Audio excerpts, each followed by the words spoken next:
Meme से मोहब्बत drama बहुत ही ज्यादा इंटरेस्टिंग होने वाला है, क्योंकि अब शारिक अपना बदला लेने के लिए रोशी से शादी करने का फैसला करेगा। वह रोशी के पास जाएगा और अपने किए की माफी मांगेगा।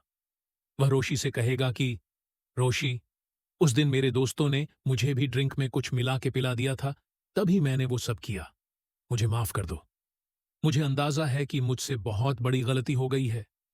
रोशी तो वैसे ही सर तला की वजह से बिल्कुल टूट चुकी होगी, और अब उसने भी अपने दिल की करने की ठानी हुई होगी। वह शारिक को माफ कर देगी, लेकिन उसे खुद पर गुस्सा होगा कि उसने क्यों सरतला से मोहब्बत की। माही ने उसे समझाया भी था कि सरतला एक मैच्योर इंसान है और वह कभी भी उसके जैसी कम उम्र की लड़की से मोहब्बत नहीं करेंगे। लेकिन उसने अपने दिल के हाथों मजबूर होकर खुद को इस इज्जत की कसौटी पर डाल दिया। रोशी के लिए मोहब्बत में मिली हार को सहना बहुत मुश्किल हो रहा होगा।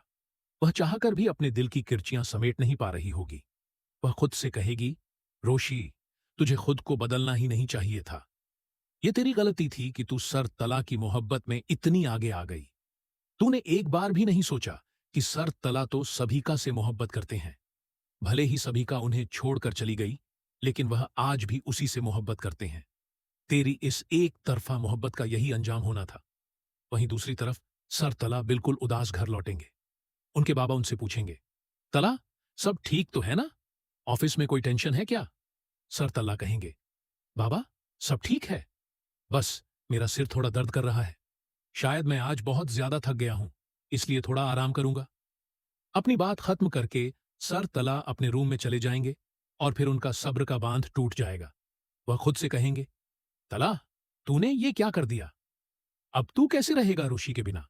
तू सारी दुनिया से झूठ बोल सकता है, लेकिन यह बात तू बहुत अच्छे से जानता है कि अब तू भी रोशी से मोहब्बत करने लगा है। रोशी की अच्छाइयों ने तेरे दिल में अपनी एक खास जगह बना ली है, और अब तू चाहकर भी वह जगह किसी और को नहीं दे सकता। सर तला आगे खुद से कहेंगे, मैं इतना खुदगर्ज इंसान नहीं हूं कि मैं अपनी जिंदगी में रोशनी लाने के लिए रोशी की जिंदगी में अंधेरा भर दूं।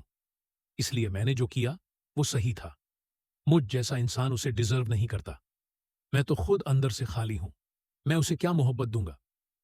दूसरे दिन रोशी ना ही ऑफिस जाएगी और ना ही यूनिवर्सिटी। वह घर में सबसे यही कहेगी कि उसकी तबीयत ठीक नहीं है। उसकी उदासी और खामोशी सबको परेशान करके रख देगी।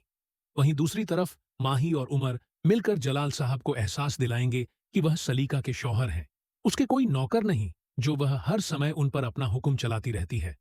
अब यही सही वक्त है जब सलीका को इस बात का एहसास होना चाहिए। माही और उमर के इस प्लान में माही की दादी भी उनका भरपूर साथ देंगी। जब माही अपने घर आएगी और रोशी का उदास और चुप रहना देखेगी, तो उसके दिमाग में हजारों सवाल पैदा होंगे। फिर वह रोशी के पास जाकर पूछेगी, रोशी, सच बताओ, क्या हुआ है? तुम क्यों सबके सामने तबीयत का बहाना कर रही हो, जबकि तुम्हारी तबीयत तो बिल्कुल ठीक है? असल बात बताओ, क्या तुम सरतला की वजह से अपसेट हो? माही की बात खत्म होते ही रोशी फूट फूट कर रोने लगेगी और फिर अपने दिल का सारा दर्द बयां कर देगी। वह बताएगी कि कैसे सरतला ने उसकी मोहब्बत को ठुकरा दिया है। माही रोशी से कहेगी, रोशी, मैंने तो तुम्हें पहले ही समझाया था कि तुम खुद को रोक लो, लेकिन तुमने मेरी बात नहीं सुनी। मुझे तो अंदाजा था कि सरतला और तुम में बहुत ज्यादा फर्क है, लेकिन अब जब तुम्हें इस बात का एहसास हो गया है कि सरतला की जिंदगी में तुम्हारी कोई जगह नहीं है, तो तुम खुद को संभालो और आगे बढ़ो। जिंदगी किसी एक शख्स के पीछे रोते रहने का नाम नहीं है।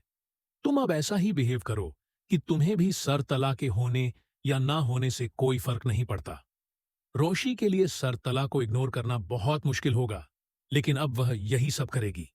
वह खुद को मजबूत बनाने की कोशिश करेगी। तो दोस्तों, आपको क्या लगता है?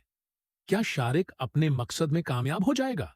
क्या रोशी सरतला को भूल पाएगी, या सरतला खुद रोशी की जिंदगी में लौटने की कोशिश करेंगे? कमेंट बॉक्स में अपनी राय देना ना भूलें।